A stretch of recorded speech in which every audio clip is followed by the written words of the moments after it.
Pues continuamos con la parte segunda de este tema tercero sobre la teoría del conocimiento en este curso de filosofía.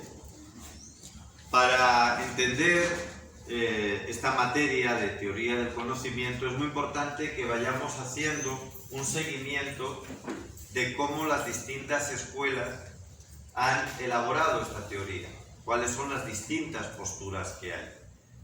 Por supuesto, no lo podemos hacer de una manera exhaustiva, porque nos agotaría todo el tiempo que tenemos y nos quedaríamos cortos. Entonces voy a intentar hacer una presentación lo más sencilla posible, pero por supuesto ateniéndome a los hechos, para que podamos entender la diferencia entre las distintas escuelas filosóficas, cómo entienden de distinta manera esta teoría del conocimiento, repito, este proceso por el cual nosotros llegamos a la verdad o al error, ¿sí? Cómo pensamos, cómo es nuestro conocimiento, que varía mucho de una escuela a otra, e iremos viendo pues distintas escuelas, sobre todo porque me interesa llegar a cómo hoy mayoritariamente se entiende el conocimiento.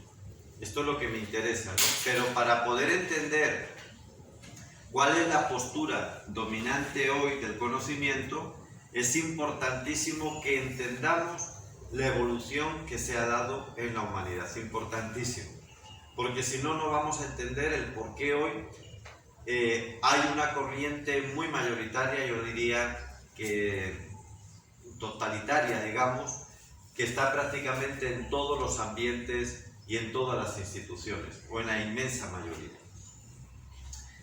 La postura que viene desde Sócrates y sus discípulos, particularmente Aristóteles, porque con Platón hay una pequeña diferencia. A Platón se le suele llamar idealista.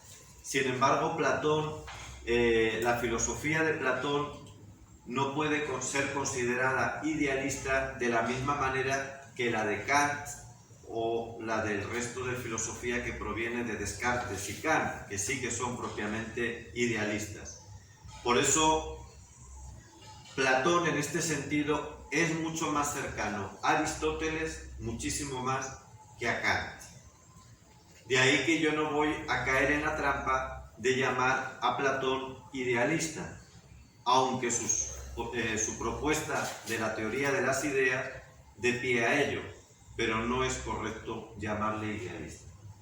La postura realista, que repito, es la que nace de Sócrates y que siguen sus discípulos, aunque de una manera distinta y en gran parte complementaria, lo que viene a decir es fundamentalmente que nosotros podemos tener plena confianza en que las cosas son como son y que además a partir de las cosas nosotros podemos conocerlas.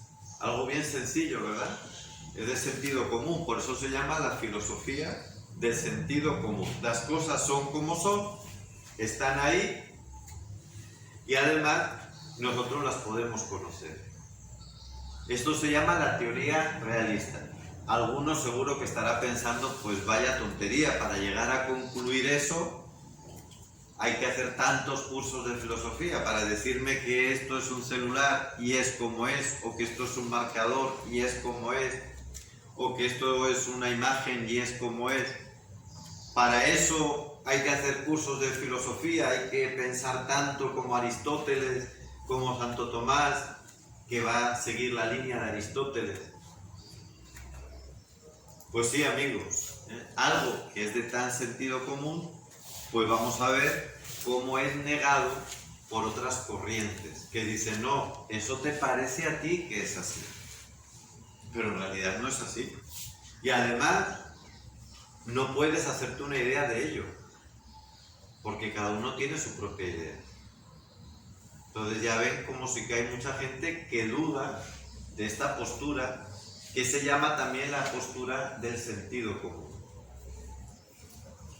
que es, ya lo adelanto, nuestra postura, no porque sea mía particularmente o de este grupo, sino que es la postura que la Iglesia ha adoptado siempre, la filosofía del sentido común, la que nos pide, pues últimamente el Concilio Vaticano II, el Concilio Vaticano I, todos los papas, pues nos han pedido, por lo menos en los últimos siglos, que retomemos otra vez esta postura realista o del sentido común que parte de la confianza de que todo el conocimiento tiene su origen en las mismas cosas y en la capacidad que tenemos nosotros de poder aprehenderlas, recuerden este verbo, de poder conocerlas y a partir de esos conceptos hacer juicios que nos lleven a la verdad.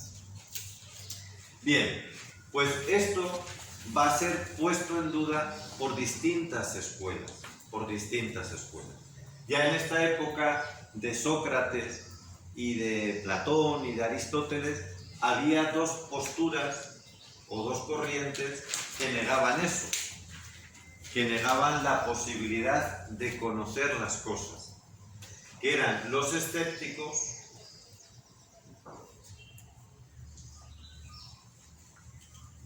y los relativistas.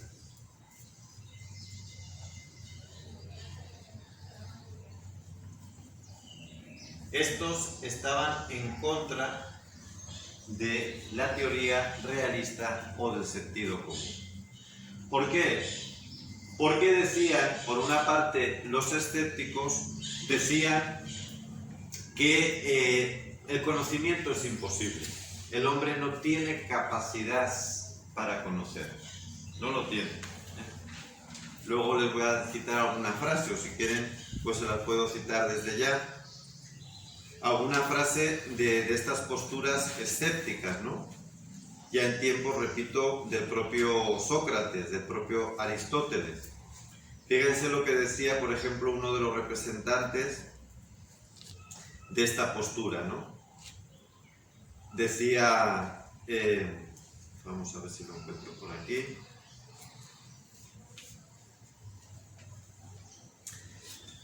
Gorgias de Leontino, en el siglo V a.C., decía lo siguiente: el ser no es.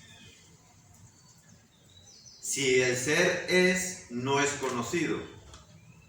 Y si alguien lo conociera, no lo podría expresar con palabras.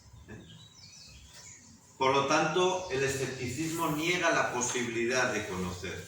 El relativismo no es que niegue la posibilidad de conocer, él dice que sí que conocemos. Lo que niega es que conozcamos el ser.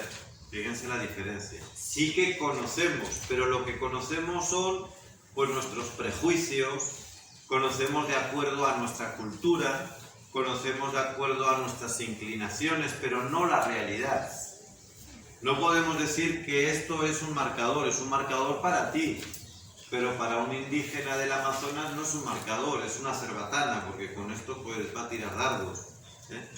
Y para un esquimal pues de repente es un punzón para romper el hielo. Para cada quien es una cosa distinta, depende de la cultura, depende de la mentalidad, depende pues si está sano, si está enfermo, hasta del género dirían hoy, depende de muchas cosas. Esto es el relativismo. Vamos a profundizar más tarde en ellos, por eso simplemente ahora anticipo que, como decía el propio Platón y dice también la escritura, nil novum sub sole, no hay nada nuevo bajo el sol.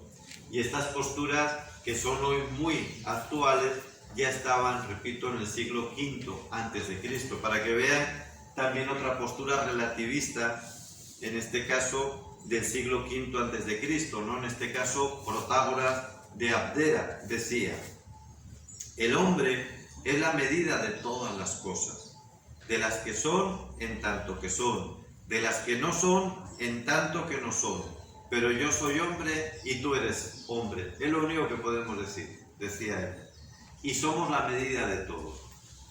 Eso es lo importante. Y entonces yo decido, según mi punto de vista, según mi cultura, qué son las cosas. Las cosas no existen, como diría Aristóteles, no existen en sí mismas. Esto no es un lápiz, esto no es un bolígrafo. Esto es lo que yo decida que sea. Esta es la postura relativista. El escéptico simplemente dice, no, es que yo no sé lo que es eso, porque no sé primero si existe. Yo no sé si esto existe o simplemente que lo estoy soñando. Pero más adelante volveremos a ello. Bien, dentro de esta postura, dentro de esta evolución de la teoría del conocimiento, viene luego otra corriente que también es prácticamente contemporánea, Esta postura dualista siempre ha existido también, es muy antigua. No es que signifique que viene justo después de la aristotélica o la del sentido común. Es muy antigua, que es la teoría dualista.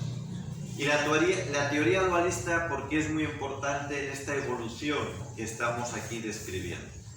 La teoría dualista viene a decir que hay dos principios de realidad. La realidad tiene un principio bueno y un principio malo. Y ambos tienen el mismo poder, tienen la misma fuerza. Entonces, ¿esto qué significa? Que nosotros, las personas humanas, no podemos tener un conocimiento unificado. Porque el pensamiento bueno me lleva a Dios, pero el malo me engaña. Entonces, filosóficamente, ¿esto cómo se traduce? Se traduce en que la teoría dualista va a sembrar esta duda sobre el conocimiento de la realidad. Porque como la realidad, el mundo, es malo y lo bueno es lo que ellos llaman lo espiritual o la gnosis, que aquí sería sinónimo, el conocimiento, por lo tanto, de la realidad del mundo es algo que no podemos tener confianza. En este sentido es muy parecido al escepticismo, porque el mundo en sí es malo. El mundo viene o del demonio o viene de una caída del hombre, y por lo tanto conocer el mundo siempre va a ser algo que es imposible. Es una postura escéptica. El único conocimiento posible es lo que yo tengo dentro y en definitiva lo que me vincula con Dios. Este dualismo, amigos, va a hacer un daño terrible en la historia de la civilización. A Europa nos va a llegar este dualismo fundamentalmente a través de las corrientes orientales y también del Islam. Y esto va a fraguar en la teoría nominalista, que va a quedar sobre todo o va a formularse en el siglo XIV a través de Guillermo de Ockham.